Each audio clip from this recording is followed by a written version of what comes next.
वहीं चलते हैं बात प्रारंभ में। बीच बीच में कोई संकेत व भी अपनी तरफ परंपरा के अनुसार कि वर्तमान पीढ़ी के लिए, वर्तमान समय के लिए आवश्यक है, बीच बीच में होते रहे, इसीलिए ऐसा संकेत किया जाता है। जो बंधु खड़े हैं आगे आकर स्थान बन सकता है बैठने का, बीच में या इधर, या जो बैठ नहीं सकते नीचे, जो नीचे बैठ सकते हैं बैठकर बड़ों को कुर्सी दे देना अच्छा रहता है। लेकिन बहुत हलचल करते हुए नहीं, वातावरण में शांति, एकाग्रता बनी रहे। कुछ मिनट का समय शेष है हमारे पास।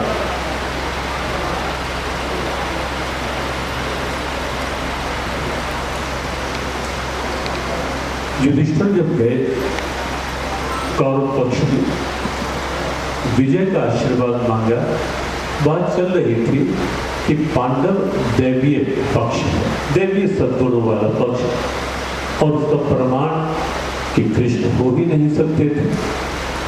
आसरी विचारधारा के पक्ष है। और दो जगह महाभारत में ऐसे प्रसंग है जहां एक बार युधिष्ठिर ने आशीर्वाद मांगा और तब उस समय आचार्य द्रोण ने कहा, ध्रुवस्ते विजयो राजा, हे राजन आप निश्चिंत होकर जाओ, आपकी विजय तो अटल है। ध्रुवस्ते, ध्रुव, ये ध्रुव शब्द देखिए आप, एक पर्याय बन गया। वैसे तो हम जानते हैं कि ध्रुव कौन है, क्योंकि वो निश्चय पर दृढ़ रहा वो बालक ध्रुव, और अपने निश्चय की दृढ़ता के बल पर ध्रुव ने स्वयं भगवान को अपने सामने खड़े होने के लिए विवश कर दिया। निश्चय की दृढ़ता, और आज भी ध्रुव पर्याय बन गया दृढ़ता के लिए शब्द ही। गीताकार ने भी जातस्य ही ध्रुवोर मृत्यु कहा, जिसका जन्म है उसकी मृत्यु ध्रुव है, अटल है, यद्यपि ध्रुव। यहाँ आचार्य द्रोण कहते हैं युधिष्ठिर से आशीर्वाद मांगने पर विजयी होने का आचार्य द्रोण कहते हैं आप निश्चिंत होकर जाओ, ध्रुवस्ते विजयो राजन, आपकी विजय तो अटल है। क्यों? यस्य मंत्री हरिस्त्वः, क्योंकि आपके मंत्री जिनकी मंत्रणा के साथ आप आगे बढ़ रहे हो, तो स्वयं साक्षात हरि आपके मंत्री हैं, आपके सारथी हैं, आपके साथ हैं। क्योंकि हरि तो उसी के मंत्र साथी होंगे जहां धर्म होगा। और वहां आचार्य द्रोण कहते हैं यतो धर्मस्ततो कृष्ण, जहां धर्म है वही कृष्ण है, और जहां कृष्ण है वही कृष्ण तो जय, जहां कृष्ण है वही जीत है, वही विजय है। एक प्रसंग महाभारत में और आता है, युद्ध के अवसर में, जिस समय दुर्योधन पितामह के पास ये शिकायत लेकर पहुंचते हैं कि पितामह एक बात बताओ, सैन्य बल हमारा अधिक, योद्धा हमारे अधिक मजबूत, तो भीष्म के पास इच्छा मृत्यु, द्रोण के पास जब तक शस्त्र हाथ में उन्हें मार नहीं सकता, कर्ण के पास अमोघ शक्ति, और ऐसे ढेरों नाम योद्धा हमारे पास आप जैसे इतने बलवान और ऐसे ऐसे वर प्राप्त योद्धा, लेकिन फिर भी रोज शाम को यही सुनने में आता है कि हम हार रहे हैं, हमारे इतने योद्धा मारे गए, हमारे इतने बलि रथी महारथी अतिरथी मारे गए। पितामह, आज निराश होकर मैं आपसे जानने के लिए आया हूं, कारण क्या है? आचार्य द्रोण ने तब युधिष्ठिर को कहा कि जहां धर्म है वही कृष्ण है, और यहां पितामह ने दुर्योधन को कहा, दुर्योधन तू इस बात को नहीं समझ पाया, कई बार तुझे समझाया गया, नहीं समझ पाया, अब भी समझ ले कि सच्चाई ये है कि जहां कृष्ण है वही धर्म है, और जहां धर्म है विजय अंततः उसी पक्ष की होने वाली है। पितामह ने शिकायत कर दुर्योधन को। पांडव दैवी पक्ष दो ही होते हैं जीवन में। संघर्ष भी जब होता है द्वंद्व, सृष्टि को परमात्मा ने बनाया ही द्वंद्वात्मक, कहीं अनुकूलता है कहीं प्रतिकूलता है, कहीं सर्दी है कहीं गर्मी है, कहीं जीत है कहीं हार है, कहीं सुख है कहीं दुख है, कहीं जीवन है कहीं मृत्यु है, कहीं संयोग है कहीं वियोग है। ये सृष्टि द्वंद्वात्मक है, और जीवन इन द्वंद्वों के झूले में ही झूलता चला जाता है, और ये द्वंद्व ही कहीं ना कहीं युद्ध के रूप में या एक संघर्ष भूमि के रूप में साथ होते हैं। क्योंकि कहीं किसी एक पक्ष में जब मन लगता है उसे अनुकूल मान लेता है, दूसरा पक्ष आने पर या उसकी आशंका होने पर या संभावना बनने पर ही मन पहले से आहत होने लगता है, कहीं ऐसा ना हो जाए। अरे भाई, पहले से ही क्यों ना मान ले कि सर्दी आई है, रहेगी नहीं, गर्मी को आना है। ये गीता का विचार है, और ये विचार मजबूत मन में ही ठहर पाएगा कि जीवन है तो मृत्यु भी आनी है, संयोग है वियोग भी आना है। योग वशिष्ठ की भाषा के अनुसार ये हो सकता है किसी का किसी से संयोग ना हो, लेकिन संयोग होकर वियोग ना हो, ये संभव नहीं है दुनिया में। और वियोग अलग अलग तरह है। ये भी एक वियोग का रूप है कि 3 दिन सत्संग के रूप में हम मिले, सब लोग आए इकट्ठे हुए, लेकिन उठेंगे अपने अपने घर चले जाएंगे। वियोग का एक सामान्य रूप ये भी है। संसार में है कि संयोग वियोग, अनुकूलता प्रतिकूलता, ये द्वंद्व, ये संघर्ष सदा से है, सदा रहने वाले हैं, साथ साथ है। भगवत गीता इन संघर्षों में मन विचलित ना हो।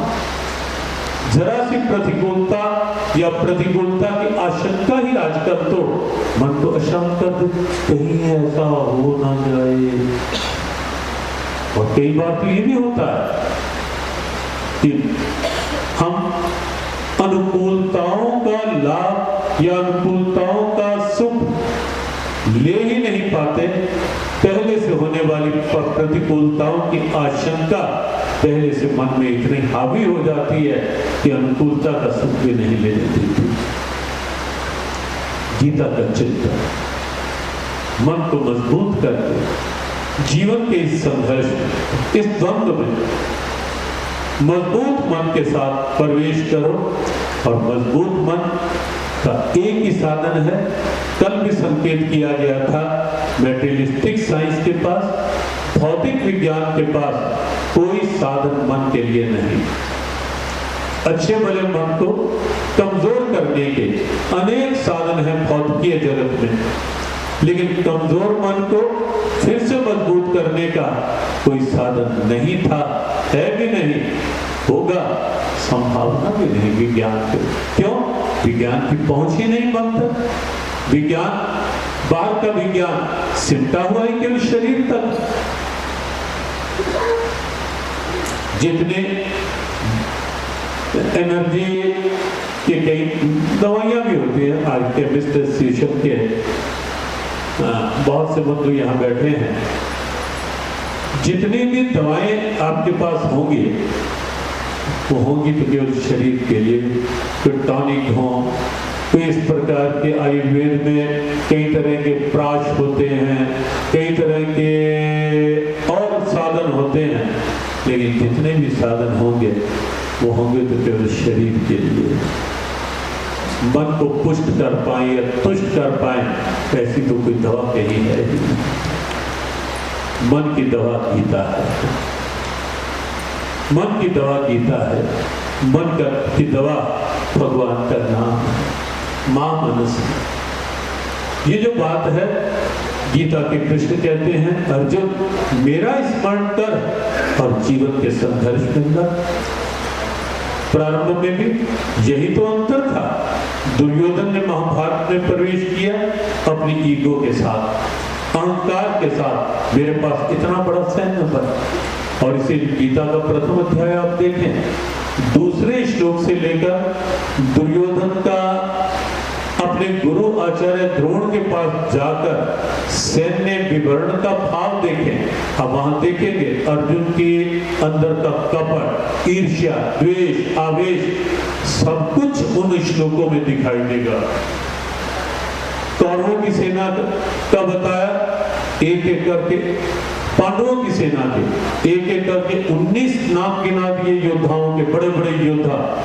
और अपनी बात आई तो केवल 7 नाम बता के चुप हो गया। पांडवों की सेना को बताता है कि उनके पास तो पर्याप्त सेना है और अपनी सेना अपर्याप्तम।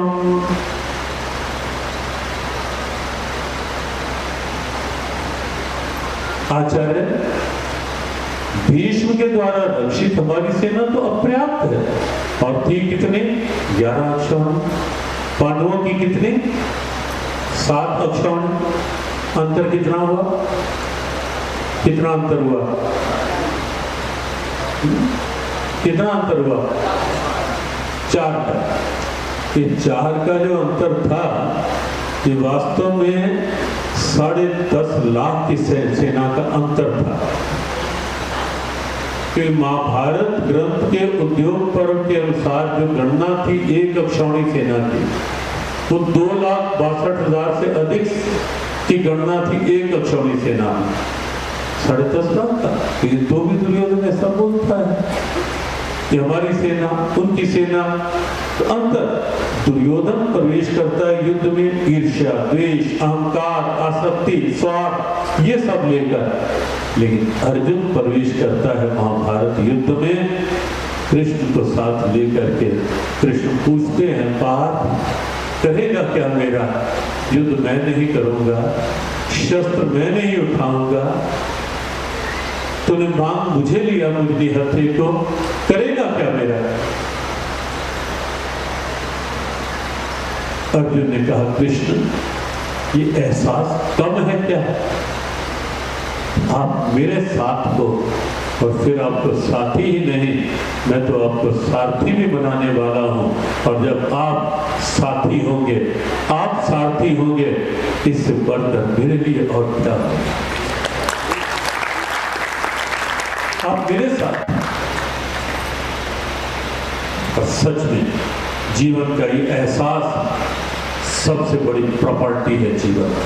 अगर बन पाए तो ये विश्वास, ये एहसास जीवन की सबसे बड़ी संपदा है। अगर आज के सत्संग के बाद हम सब ये जगा पाए अपने अंदर कि मैं कभी भी अकेला नहीं, कहीं भी अकेला नहीं, नहीं मैं अकेला, मेरे साथ तू है।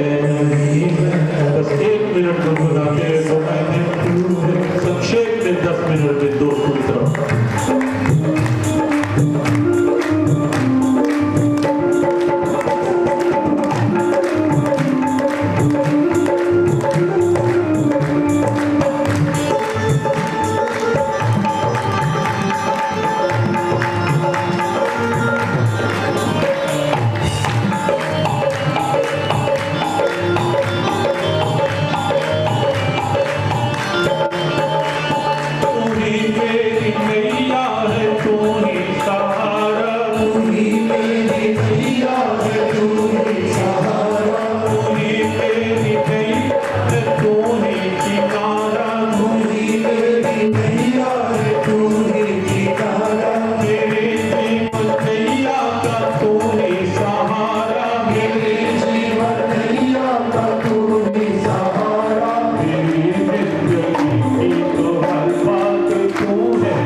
लेकर, ईर्ष्या द्वेष को लेकर, अंदर छल कपट को लेकर के, लेकिन अर्जुन प्रवेश करता है महाभारत रूप में कृष्ण को साथ लेकर। बस ये अंतर है जीवन के संघर्षों में हमें कैसे आगे बढ़ना है। यदि मां मनुस्मर का भाव है, हर हाल में कृष्ण साथ, उनका स्मरण और मन में स्मरण, और स्मरण इसी रूप में, नहीं मैं अकेला मेरे साथ, कभी अकेला नहीं, कहीं अकेला। स्मरण इस रूप में व्यवहारिक, हाँ मंत्र के रूप में स्मरण हो, नाम स्मरण हो, वो भी एक अच्छा विषय है। अनेकों का चलता है, अनेक कहते हैं कि श्वासों में स्मरण स्वाभाविक चलने, अच्छी बात, चलना ही चाहिए।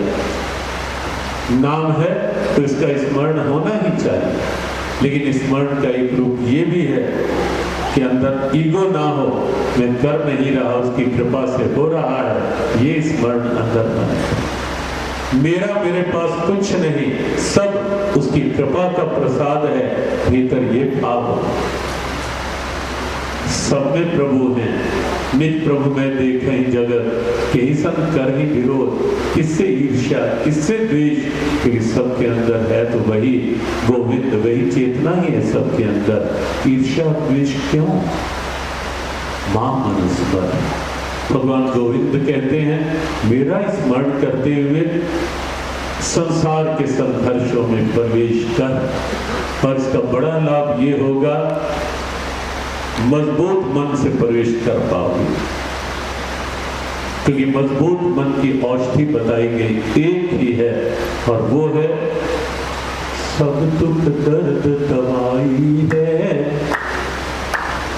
एक सहारा नाम का, सब दुख दर्द दवाई है, बस क्या लिखना है, एक सहारा नाम का, जीवन में सुखदाई है, एक सहारा नाम का, जीवन में सुखदाई है, एक सहारा नाम का, सब दुख दर्द दवाई है, एक सहारा नाम का, सब दुख दर्द दवाई है, एक सहारा। मन को मजबूत करने का साधन एक ही है, और संसार में बिना मन की मजबूती के जीवन अच्छे से जी पाएंगे, ये प्रश्न हम सबको स्वयं से करना है। कमजोर मन के साथ मजबूत जीवन जिया जा सकता है क्या? ये प्रश्न सबके। संसार में कहीं से कुछ भी ऐसा है क्या जो कमजोर मन को मजबूत कर सके? ये अगला प्रश्न। और उत्तर गीता का परसों प्रारंभ में एक बात कही थी जो महात्मा गांधी जी ने कही कि for me Bhagavad Gita is my book of answers. Gita मेरे लिए उत्तरों की पुस्तक है, आंसर्स की बुक है, और वो उत्तर हर बात का आपको मिलेगा। आप गीता पढ़ने का प्रयास करें। और इस प्रश्न का सीधा सा उत्तर मानना भाव, मां मनुस्मर, भगवान का स्मरण, उसे मन की मजबूती का साधन मानो, या मन की डाइट मानो, या मन की फीडिंग मानो। शरीर को शरीर का आहार चाहिए, मन को मन का आहार चाहिए, और मन का आहार केवल और केवल एक है, प्रभु का नाम, सत्संग, पाठ, और अगर कर सको तो कुछ देर का बिल्कुल शांत भाव से ध्यान। और जो कल बात कही थी, मोबाइल को चार्ज करना है तो पावर के साथ कनेक्ट करना ही पड़ेगा। बिना पावर के साथ कनेक्शन जोड़े मोबाइल चार्ज होगा नहीं, और मोबाइल चार्ज नहीं होगा तो दिन में आपका साथ निभाएगा नहीं।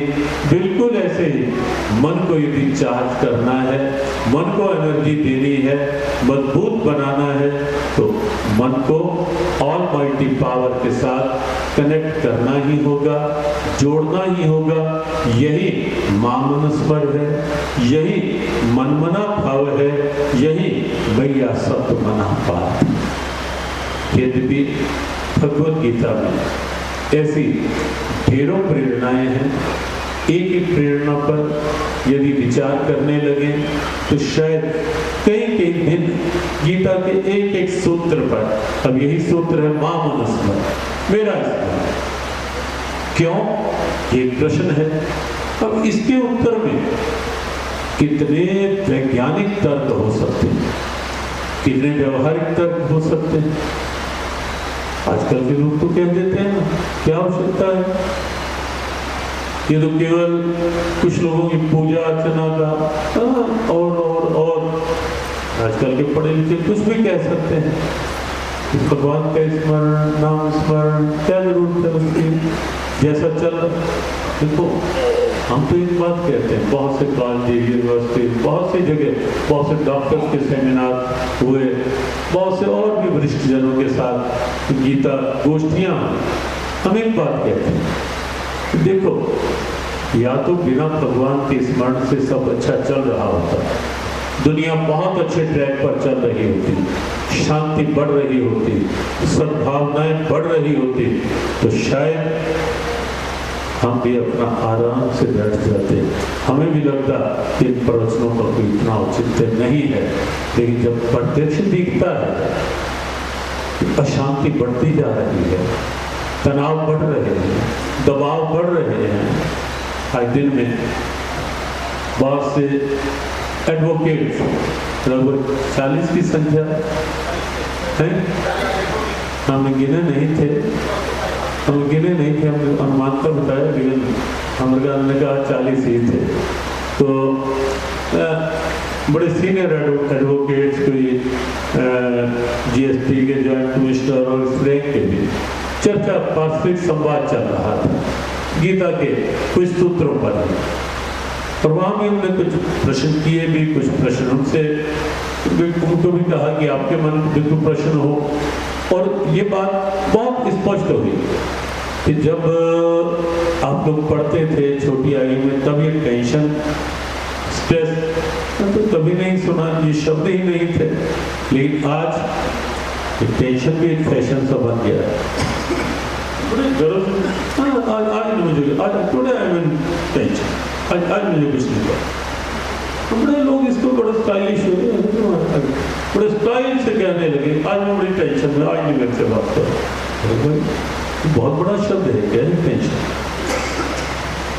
बड़ी प्रॉब्लम बनती जा रही है टेंशन। ऐसा तो हम बात कर रहे हैं, अगर सब अच्छा चल रहा होता तो शायद ये कहने की आवश्यकता भी ना पड़ती कि मां मनस्वर, कुछ समय भगवान का स्मरण करो, कुछ समय निकालो जब हम हो, हमारे प्रभु हो, उनका ध्यान हो, और बीच में तेरी याद हो, तेरा ध्यान हो, तेरी याद हो, तेरा ध्यान हो, मुझे आपको इस समय में मतलब की लाइन जो ध्यान आ रही आ जाती है, उतना ही भजन चलते रहे, बाद में चल जाएगा।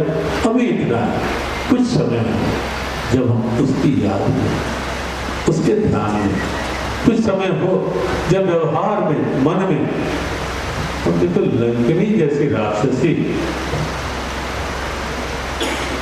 था, तो एक परम दिव्यता, परम भागवत श्री हनुमान जी महाराज, संयोग से आज मंगलवार है और हनुमान जी के प्रतिनिधि यहाँ उपस्थित हैं हनुमत धाम से, शुभतीर्थ से।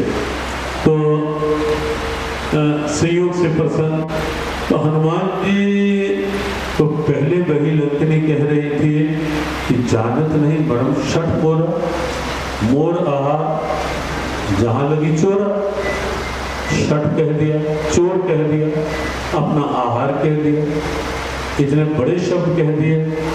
और जब हनुमान जी का एक थोड़ा मुठका एक महाकपि हनी, रुधिर बमन करती धनमनी। और जब अंदर के सारे विकार निकले, अब एक प्रतीकात्मक था। अब कोई ये कहे, आजकल में कोई होते तो कहते हनुमान जी ने महिला पर, राजनीति वाले अशोक जी अलग नहीं है, वैसे अशोक जी तुम्हारे वैसे अच्छे सत्संगी है, तो लेकिन आजकल के होते तो बोल देते कि हनुमान जी ने महिला के ऊपर वो हाथ उठा दिया। लेकिन वो अपनी भाषा में वो तो सदगुरु मेरा शूरमा करे शब्द की चोट, वो चोट भी कहीं ना कहीं अलग भाव की होती है। लेकिन उसके पश्चात हुआ क्या कि जब अंदर की चेतना जगी, वो सारे के सारे प्रदूषित अंदर के भाव निकले बाहर। एक दिव्य संत का स्पर्श था और वो दिव्यता प्रकट हुई, और वो दिव्यता इस सीमा तक जाकर पहुंची कि वही लंकनी हनुमान जी को संकेत कर रही है कि जाओ लंका में जाओ और अपना काम करो। लेकिन एक मेरी अब राय दे रही है लंकनी हनुमान जी को कि प्रवेशी नगर कीजिए सब काजा, लेकिन कैसे? हृदय राखे कौशलपुर राजा। हृदय में प्रभु को बसा करके जाओ अपना काम करो, ये दिव्यता है। और हम सब भी हनुमान जी महाराज को वंदन करते हुए, गीता भगवती को वंदन करते हुए हम सब भी कुछ ऐसी प्रेरणा लेकर जाएं, एक मजबूत जीवन जीने की, अपनी भारतीय दिव्यताओं को जीवन में धारण करने के। व्यास पूर्णिमा का उत्सव कुछ दिन पहले निकला, अनेक नगरों में कार्यक्रम थे और हमने सब जगह एक ही बात कही कि व्यास पूजा केवल औपचारिकता नहीं, केवल प्रदर्शन नहीं और केवल इतने तक सीमित नहीं।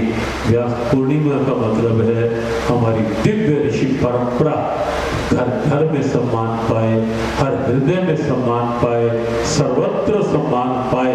उसी का एक परिचायक पर्व व्यास पूर्णिमा और उसी का एक प्रतिनिधि ग्रंथ श्रीमद् भगवत गीता।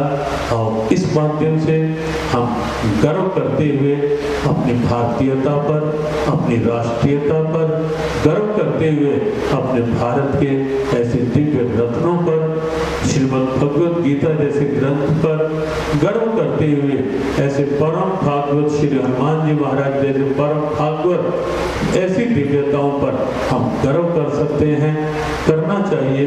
और ये गर्व केवल हमारा ही नहीं, ये गर्व आगे आने वाली पीढ़ियों में भी अपने राष्ट्र का, अपनी परंपराओं की अस्मिता का गौरव, ये गर्व बच्चे बच्चे तक बना रहना चाहिए।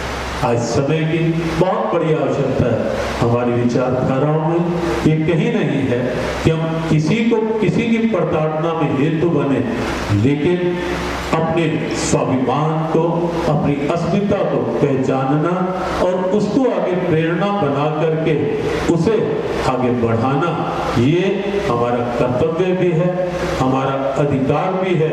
और वर्तमान की सब समझ रहे हैं, वर्तमान की प्रबल आवश्यकता भी है इस समय की कि हम सब अपनी अस्मिता में जागे, हम सब अपनी परंपराओं को पहचाने और हम सब अपनी दिव्यताओं को घर घर के वातावरण में लाएं।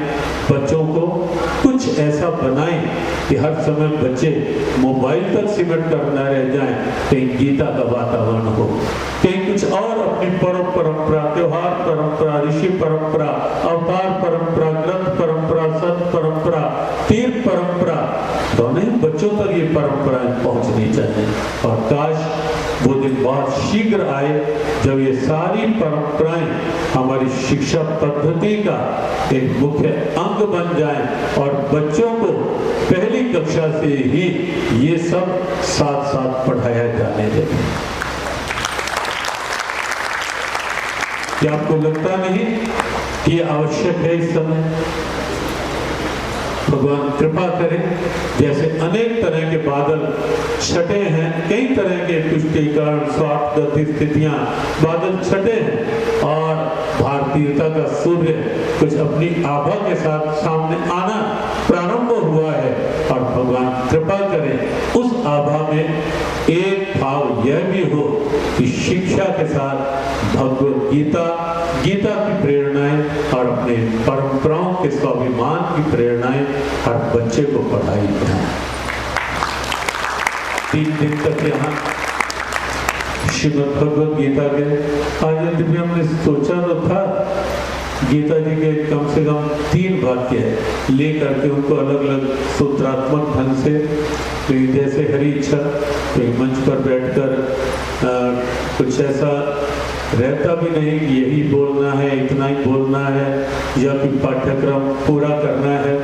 बात एक ही रहती है कि जो वर्तमान की आवश्यकता है वो कैसे सबके हृदय में बैठ पाए और हमें अच्छा जीवन जी पाए। उसी के अनुसार जो भी 3 दिन तक इस वाणी से निकला तो भगवान की कृपा का प्रसाद उन्हीं के चरणों में अर्पण।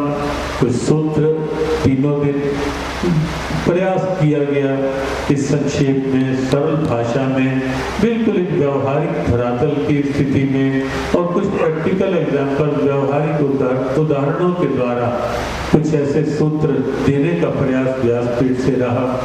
आप सबने बहुत एकाग्रता से, शांति से श्रवण किया, ये भगवान की कृपा।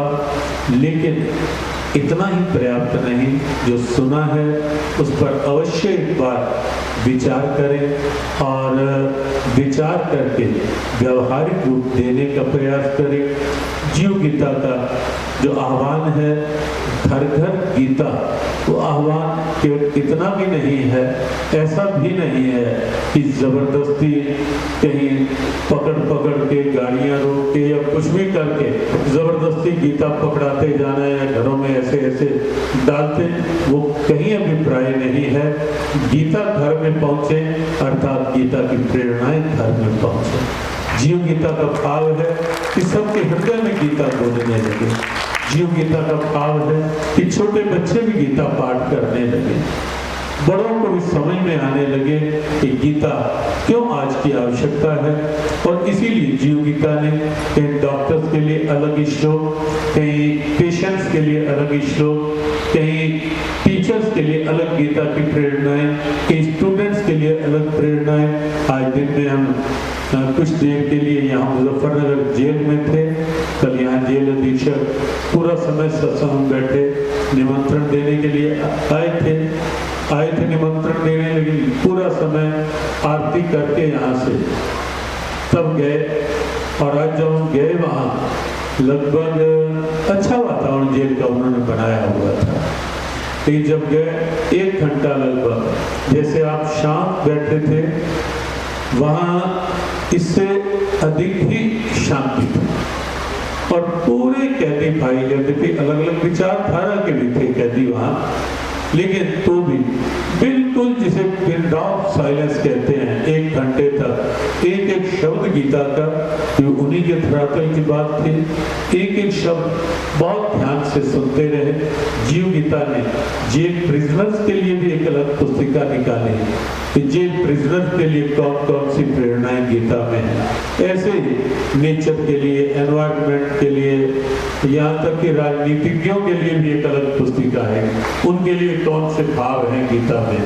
अगर सब पढ़े तो पहुंचाने का प्रयास तो रहा सब तक, कितने पढ़ते हैं, लेकिन तो जीव गीता का यही भाव है। और उससे भी आगे बढ़कर अब धीरे धीरे इस भाव की ओर के रसोई घर में गीता का कौन सा श्लोक लगा हो कि माताएं वो श्लोक पढ़ते पढ़ते उसका पाठ करते करते भोजन बनाए। डाइनिंग रूम में गीता का कौन सा श्लोक लगा हो कि भोजन करते हुए सामने वो श्लोक दिख जाए कि ये श्लोक पढ़कर तो भोजन करना है, ताकि भोजन के साथ भी गीता हो। विश्राम करते हुए कौन सा श्लोक सामने लगा हो बेडरूम में, ये हो कि सोते समय भी गीता साथ हो। उठते कौन से दूसरे श्लोक पर दृष्टि जाए, उठते हुए भी गीता साथ हो, तो जीव गीता का यही व्यवहारिक प्रयास है। आप सब उस प्रयास में इसी रूप में साथ जुड़े कि घर घर गीता में हम भी इस रूप में सहयोगी बने कि हम भी गीता पाठ करें, पारिवारिक वातावरण में गीता की प्रेरणाओं को साथ जोड़ें, या जहाँ जिस कार्य क्षेत्र में हैं उस कार्य क्षेत्र में अपने भावों में गीता को साथ लेकर चलेंगे तो निश्चित गीता कर्म क्षेत्र को धर्म क्षेत्र बनाने की प्रेरणा बन सकती है। 3 दिन तक आपने ध्यान से सुना, इसके लिए आपको शुभकामनाएं। श्री कृष्ण कृपा जीव गीता परिवार मुजफ्फरनगर का भाव ये अकस्मात ही बना करके लगभग 10-12 दिन पहले ही निश्चित हुआ कि ये संकेत चल रहे थे। बीच में था कि कांवड़ के दिन हमने कहा कि ये नहीं होगा तो फिर संभवतः शायद इस वर्ष फिर आगे मुजफ्फरनगर तो समय अगले वर्ष की हो जाएगा। तो कुछ दिनों का प्रयास श्री कृष्ण जीव गीता परिवार का और साथ में जीव गीता युवा चेतना के अनेक यहाँ जुड़े हुए युवाओं का की कर्मठता साथ जुड़ी और मिलकर सबने यहाँ जो प्रयास किया, एक सार्थक प्रयास, एक प्रेरक प्रयास, इसके लिए आप सबके लिए बहुत बहुत शुभकामना। आपका ये भाव, सेवा भाव और आपस का सद्भाव इसी तरह और मजबूत होता रहे और जीव गीता की प्रेरणाओं को या गीता पढ़ें पढ़ाएं, आप जगें, औरों को जगाएं। इसमें आप सब एक समर्पित संकल्पित सहयोगी भूमिका निभाते रहें। सबके लिए बहुत बहुत शुभकामना। अनेक संस्थाओं के प्रतिनिधि यहाँ उपस्थित होते रहे, सबके लिए बहुत बहुत शुभकामना। जिन जिन की सद्भावना जिस रूप में भी इस 3 दिवसीय गीता यज्ञ में साथ जुड़ी, उन सब के लिए भी व्यासपीठ से बिना किसी का नाम लिए, नाम सब प्रभु जानते हैं, नाम सब उन्हीं के भाव के साथ जोड़ते हुए कि उनकी कृपा सब पर बनी रहे, सदा बनी रहे, सब प्रकार से बनी रहे। जो 3 दिन आए उनके लिए शुभकामना, जो केवल आज आए उनके लिए भी शुभकामना, जो अंदर बैठे हैं या बाहर खड़े हैं सबके लिए बहुत बहुत शुभकामना। जो आना चाहते थे नहीं आ पाए उनके लिए भी व्यासपीठ से शुभकामना। भगवान की कृपा सब प्रकार से सब पर बनी रहे। और एक संकेत करते हुए हमारे शुभ तीर्थ के, क्योंकि मुजफ्फरनगर क्षेत्र का दौरा है, शुभ देना चाहें तो भी व्यवस्था रहेगी और तो उनका भाव रहता है, उनका अपने ये कार्यक्रम है। सब जैसे आज वो अपने सहज भाव से आए हैं, जब जब भी उनकी सद्भावना वहाँ प्राप्त होगी हृदय से निमंत्रण। और आप सबको भी लगे कि वहाँ किसी को रहना है तो पहले सूचित करना होगा, नहीं तो आना जाना हो तो कभी भी आया जा सकता है। सबके लिए बहुत बहुत शुभकामनाएं।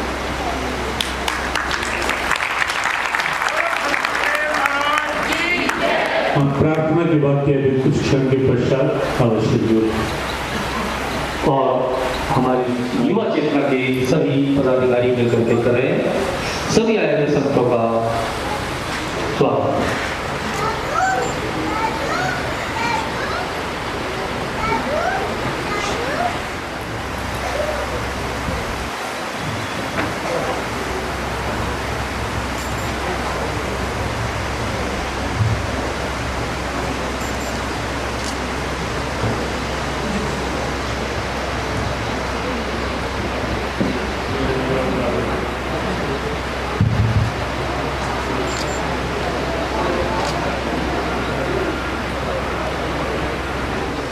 ये हमारे लिए बहुत ही अनुकूल समय बिताने के लिए हमें मिला है। जो हमें मिला है वो आगे जब तक दोबारा भारत सिंह का यहाँ पर आगमन होगा तब तक हम लोगों के लिए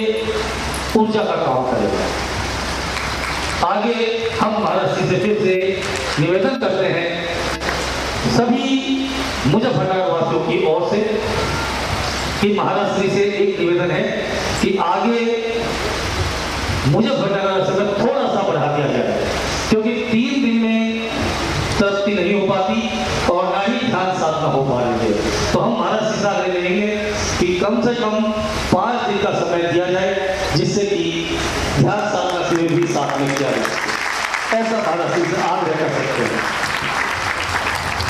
सभी लोग हाथ उठा लें, एक बार दोनों हाथ महाराज जी की स्वीकृति मिलने तक हाथ ऊपर रखें।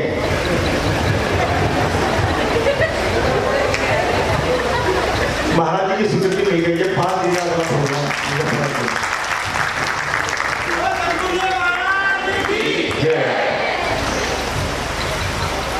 और अब अधिक समय सीधा क्योंकि हमें कुरुक्षेत्र अवश्य पहुंचना है, यहाँ से सीधा ही कुरुक्षेत्र के लिए प्रस्थान करें।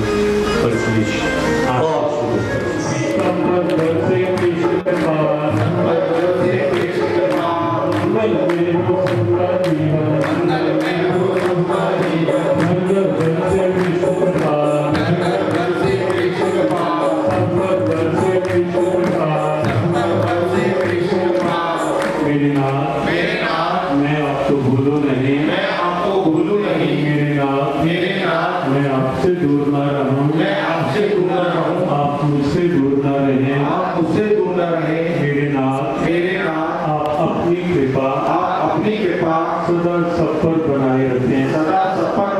जय श्री कृष्ण, जय श्री राधे, जय भगवत गीते, जय गौ माता, जय गुरुदेव। सहारनपुर मेरठ जहाँ से भी हमारे भक्त आए हुए हैं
श्री द्वारा गाए गए भजन एवं गीता प्रवचन की पेन ड्राइव्स भी बाहर स्टॉल पर उपलब्ध है। गीता पढ़े, पढ़ाए गीता, जन जन तक पहुँचाए गीता। आइए श्री कृष्ण कृपा परिवार का हिस्सा बने। जय श्री कृष्ण, जय श्री राधे। महाराज श्री 10 मिनट पीछे बैठेंगे। गीता रामा सत्संग मंडल के छोटे छोटे बालक यहाँ पर आए हुए थे, उनके कुछ पुरस्कार भिजवाए जा रहे हैं। तो महाराज श्री सागरे के उन पर अपना आशीर्वाद दे दें। वो पुरस्कार बच्चों को मंच पर जाए। व्यापार प्रोडक्ट से है।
सभी से निवेदन है कि प्रसाद लेकर ही जाएं।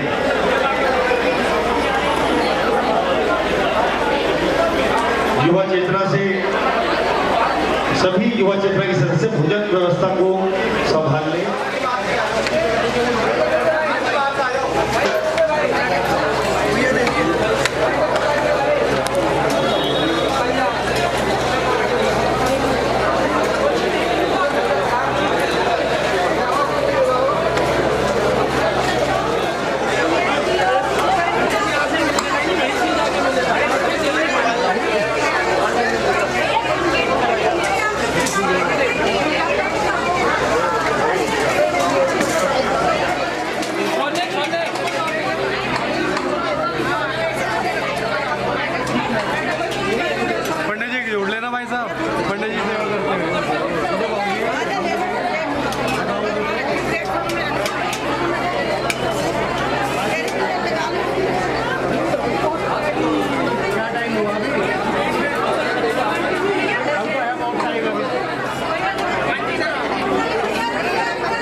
भाई रास्ता दो।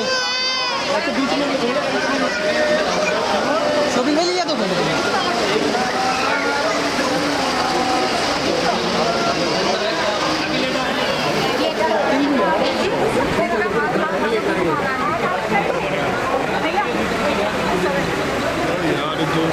कर भी जाओ।